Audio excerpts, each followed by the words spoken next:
Meu nome é Andréa Carneiro e nesse vídeo vou falar sobre a estruturação do Cadastro Territorial Multifinalitário, os principais conceitos envolvidos na sua criação e o seu conteúdo.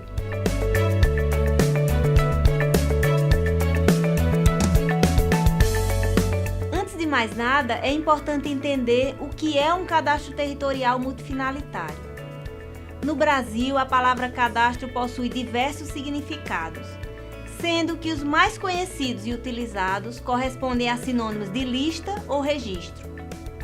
Assim, desde os primeiros modelos de cadastro propostos no país, foram utilizados termos para especificar o cadastro de terras: cadastro imobiliário, cadastro técnico, cadastro rural e urbano e cadastro multifinalitário.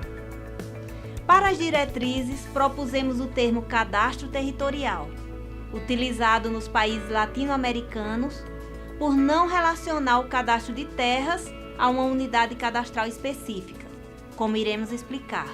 A partir dessas considerações iniciais, podemos apresentar o conceito de cadastro territorial como um inventário oficial e sistemático das unidades cadastrais, baseado no levantamento dos seus limites. Quanto maior for a cobertura territorial do cadastro, maior a abrangência da sua multifinalidade. Dessa forma, percebemos por que é preciso buscar cadastrar cada porção do território, seja urbano ou rural, público ou privado. Vejam esse exemplo de um mapa do cadastro alemão, onde cada porção do território é cadastrada em parcelas. É importante destacar que, seja qual for o grau de completude, precisão ou sofisticação do cadastro, sua função primordial é relacionar pessoa e terra. Portanto, o cadastro territorial necessariamente deve conter a identificação da pessoa ou pessoas que têm alguma relação com aquela unidade que está sendo cadastrada. O cadastro territorial multifinalitário pressupõe uma base de dados comum que é compartilhada com produtores e usuários. Para isso, alguns pré-requisitos técnicos devem ser atendidos. A unidade territorial deve ser a mesma, com identificador único em todas as bases. Além disso, o sistema deve atender a padrões de interoperabilidade e dispositivos para o acesso aos dados.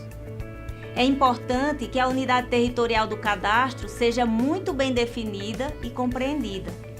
A maioria dos países utiliza como unidade territorial a parcela, que é definida como uma parte contígua da superfície terrestre com regime jurídico único, ou seja, com uma única situação legal, um único título de propriedade ou uma única condição de posse.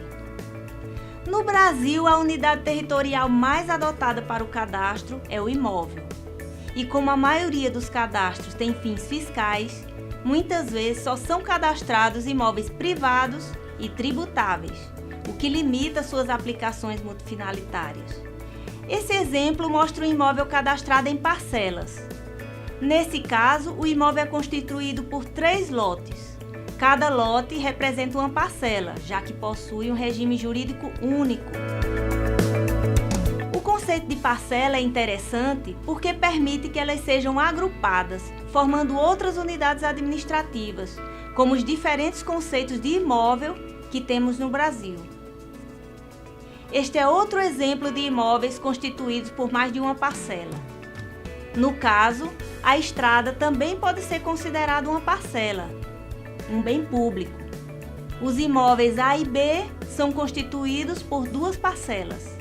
O documento Cadastro 2014 traz, além da definição de parcela, o conceito de objetos territoriais, que permitem a individualização no cadastro dos direitos, restrições e responsabilidades que recaem sobre a parcela. Por exemplo, um imóvel rural tem restrições nas áreas de reserva legal e área de preservação permanente. Esses limites correspondem a objetos territoriais legais.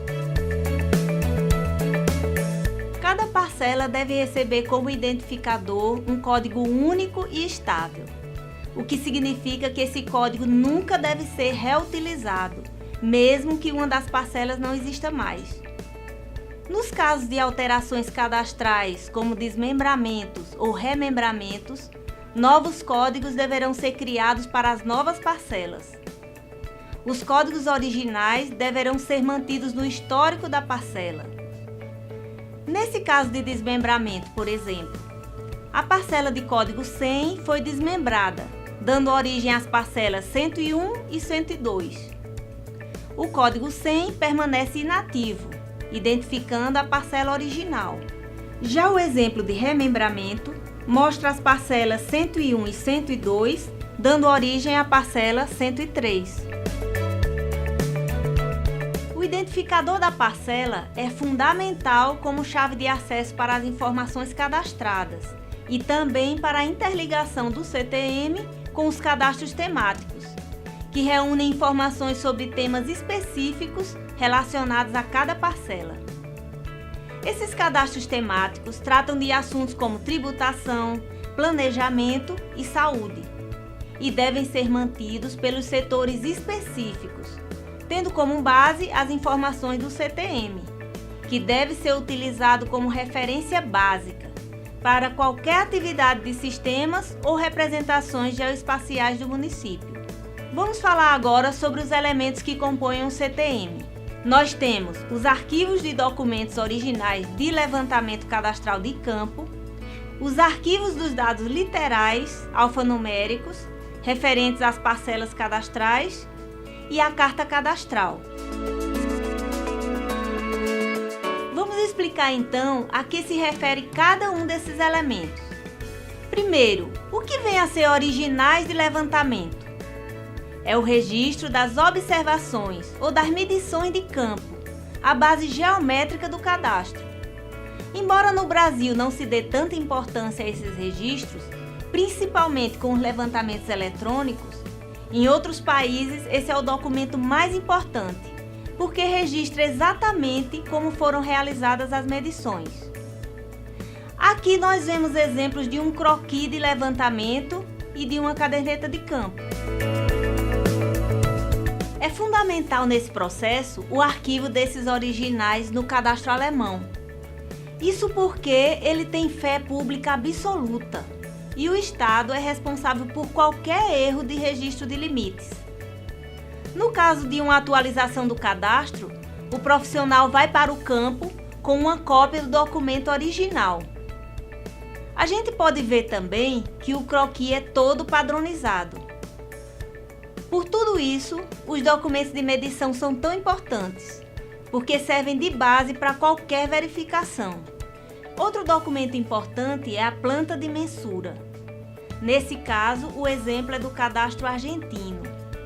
Esse tipo de documento também é utilizado para cadastro em outros países latino-americanos, como Uruguai e Colômbia. O segundo elemento do cadastro é o arquivo de dados literais ou descritivos. É importante deixar claro que a função primordial do cadastro é informar corretamente sobre a relação entre pessoa e terra.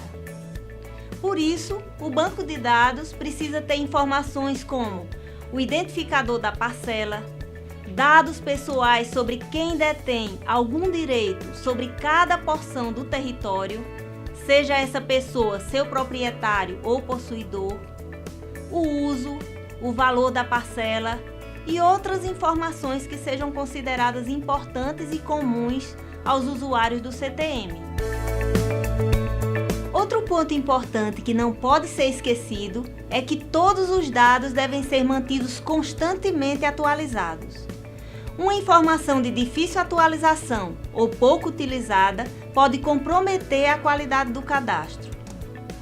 O terceiro elemento básico do CTM é a carta cadastral.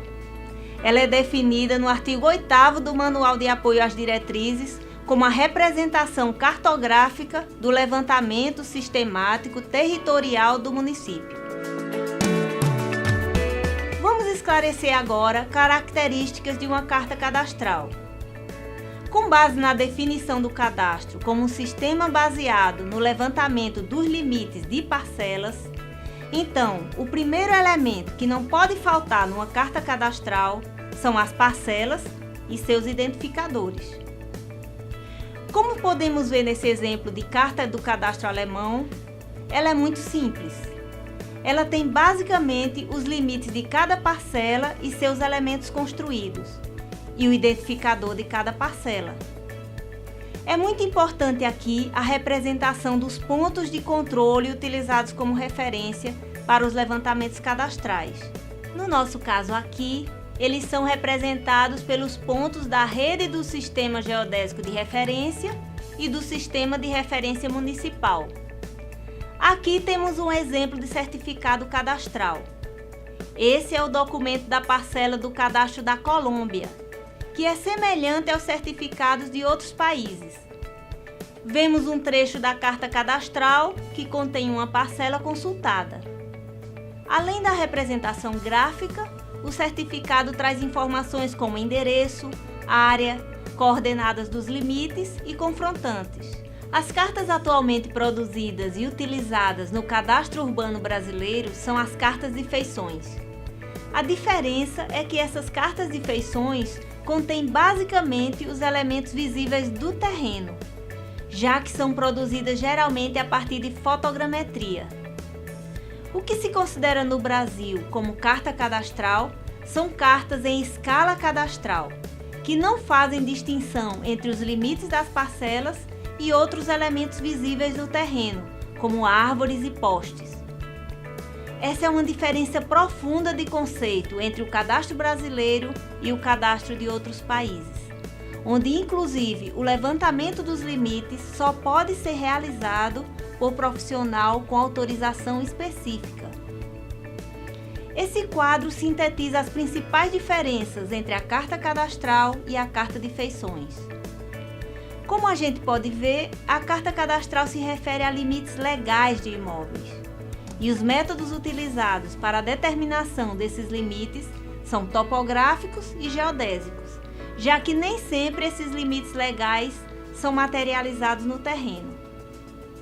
Ou não necessariamente o muro materializa o limite legal, por exemplo. Já a carta de feições representa os limites materializados, que nem sempre correspondem aos limites legais. Assim, a carta de feições pode ser elaborada utilizando métodos de imageamento. Essa é uma diferença básica entre os dois tipos de carta.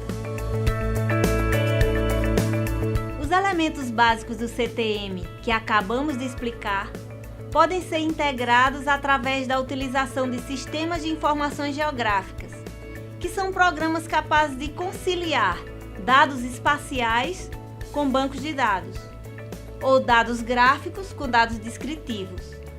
O SIG é uma ferramenta muito útil para o CTM, porque facilita o cruzamento de informações de bases distintas e usa técnicas de análise espacial para a geração de relatórios e elaboração de mapas temáticos, que eram difíceis de serem obtidos com os produtos analógicos.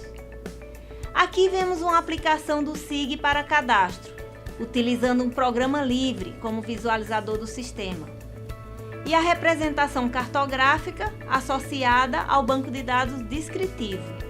Bom, procuramos apresentar aqui os conceitos propostos pelas diretrizes para a implementação de cadastros multifinalitários. Essa importante ferramenta que tem como objetivo auxiliar os municípios brasileiros no aperfeiçoamento dos seus cadastros, para que eles possam servir como uma ferramenta eficiente para a gestão pública. Até a próxima!